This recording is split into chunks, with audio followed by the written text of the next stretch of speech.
नमस्कार दोस्तों, assistant district attorney recruitment for Haryana जिन लोगों ने ये फॉर्म भर रखा है और उनको ये मैंने पुराने वीडियोस में भी डाला है, पुराना पैटर्न मैंने शेयर किया है कि उसमें खाली प्रीलिम्स का एग्ज़ाम होता था। उसके बेसिस पे प्रीलिम्स का जो आप एग्ज़ाम देते थे उस एग्ज़ाम जो ऑब्जेक्टिव एग्ज़ाम होता था आपका, उसका इवैल्यूएशन होता था और उसके बाद आपके एकेडमिक्स के मार्क्स जुड़ते थे।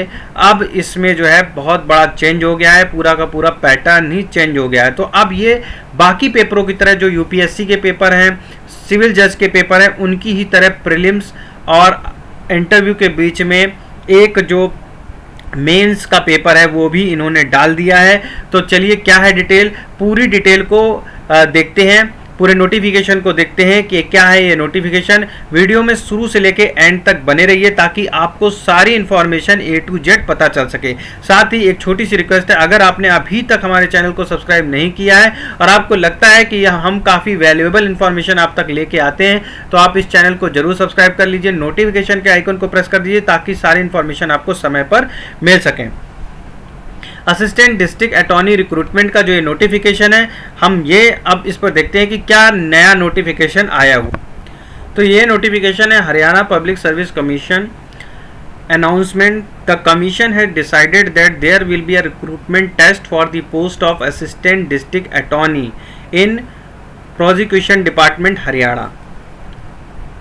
स्कीम क्या है, जो फर्स्ट स्टेज थी ये तो पहले से ही पता था। टोटल नंबर ऑफ MCQs इसमें 100 है, तो इसमें around 80% of the total question will be from the syllabus as detailed below. जो 80% क्वेश्चन है वो सिलेबस से इस तरह से होगा कि जो सिविल लॉ है इसमें code of civil procedure code आएगा, इंडियन एविडेंस एक्ट आएगा, कॉन्ट्रैक्ट एक्ट आएगा, पार्टनरशिप एक्ट आएगा, सेल्स एंड गुड्स एक्ट आएगा, हिंदू लॉ आएगा एंड मुस्लिम लॉ आएगा। फिर क्रिमिनल में उन्होंने IPC, CRPC और एविडेंस में दिया है। Remaining question will be from the topic of general awareness, यानी कि आपका 80% पेपर जो है सिविल और क्रिमिनल लॉ से कवर्ड होगा और 20% जो टॉपिक है वो जनरल अवेयरेंस का होगा।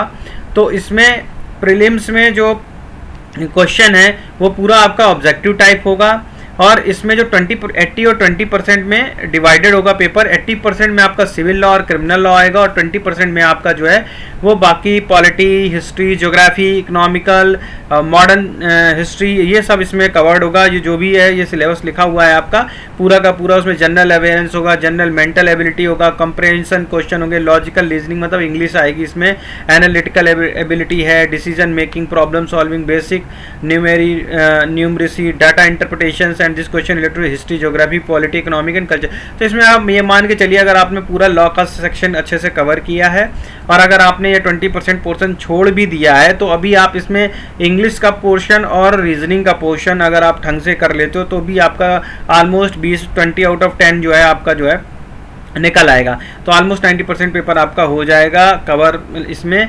अगर आपके पास समय की कमी है तो मेरे हिसाब से आप ज्योग्राफी, पॉलिटी और इकोनॉमी में मत पढ़िए, हिस्ट्री में मत पढ़िए, और अगर पढ़ना भी है तो मॉडर्न जीके जो है आप यही पढ़ लीजिए, यही आपके लिए काफ़ी है क्योंकि ऑलरेडी आपका पेपर जो है हाई स्कोरिंग होता है। ठीक है, तो उसमें आप लॉ के सेक्शन में ज़्यादा ध्यान दीजिए ताकि आपका लॉ का सेक्शन जो है मजबूत रहे। 100 मार्क्स का जो पेपर होगा, 2 घंटे का ये पेपर होगा, यानी कि आप ये जान लीजिए क्वेश्चन बहुत डायरेक्ट टिक टिक वाले आएंगे, कोई बहुत ज़्यादा कठिन क्वेश्चन नहीं आएंगे। लॉजिकल रीजनिंग अगर आपकी अच्छी है तो भी आप इसमें अच्छा स्कोर कर लेंगे। इंग्लिश में भी नॉर्मल ही सेंटेंस आने वाले हैं और ज्योग्राफी, पॉलिटी अगर आपने नहीं भी पढ़ा है तो काम चल सकता है इसमें। टोटल 100 मार्क्स का पेपर है, 2 आवर्स का पेपर है और सारे क्वेश्चन जो हैं इक्वल वेटेज के हैं इसमें। Each question will have 5 options and 5th option will be meet for the situation where a candidates intended to leave the question unattempted। मतलब 4 ऑप्शन ही सही हैं। 5वें में अगर आप क्वेश्चन छोड़ना चाहते हो तो आप लगा दो भैया हम अनअटेम्प्टेड करना चाहते हो, ऐसे ये कोई ऑप्शन नहीं होता है। आप अगर क्वेश्चन छोड़ना ही चाहते हो तो छोड़ दो क्वेश्चन। 1/4 मार्क जो है देखो कटेंगे, माइनस मार्किंग है यहाँ पे, ध्यान देने वाली बात है, यहाँ पे माइनस मार्किंग है। तो ये इस तरह से है। सेकेंड फेज एग्ज़ाम जो है ये 3 घंटे का एग्ज़ाम, ये ऑब्जेक्टिव आपका जब पूरा हो जाएगा उसके बाद आपका जो सब्जेक्टिव पेपर होगा, सब्जेक्टिव पेपर में जो सिविल और क्रिमिनल का पोर्शन आपका आएगा पूरा, और ये 150 मार्क्स का होगा। This question paper will be English only. तो ये एक बहुत बड़ी अपडेट है कि ये खाली इंग्लिश में होगा, इसमें हिंदी वगैरह में नहीं हो, कोई और लैंग्वेज का ऑप्शन ही है। इसमें सब्जेक्टिव टाइप का पेपर होगा। No candidate will be called for the interview viva test unless he she scored a minimum 35% marks. अगर उसमें मिनिमम 35% मार्क्स नहीं आएंगे तो वो आपका वाइवा के लिए आपको कॉलिंग नहीं की जाएगी।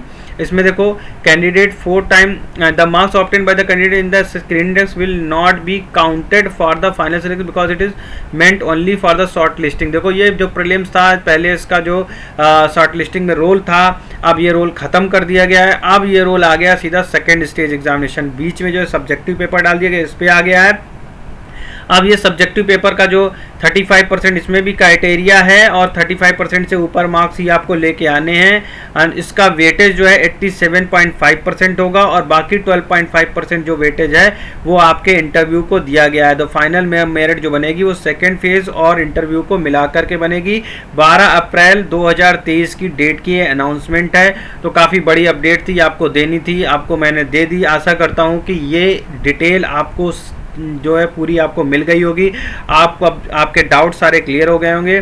तो thank you for watching us. Please guys like share and subscribe. Channel को लाइक शेयर सब्सक्राइब जरूर कीजिए ताकि सारे लोगों को इस चैनल के बारे में पता चल सके, और अधिक से अधिक शेयर कीजिए ताकि किसी भी व्यक्ति का कोई भी नोटिफिकेशन ना छूटे। आगे की डेट में जितने भी नोटिफिकेशन आएंगे, सारे नोटिफिकेशन 1 to 1 मैं आपके साथ डिस्कस करता रहूँगा।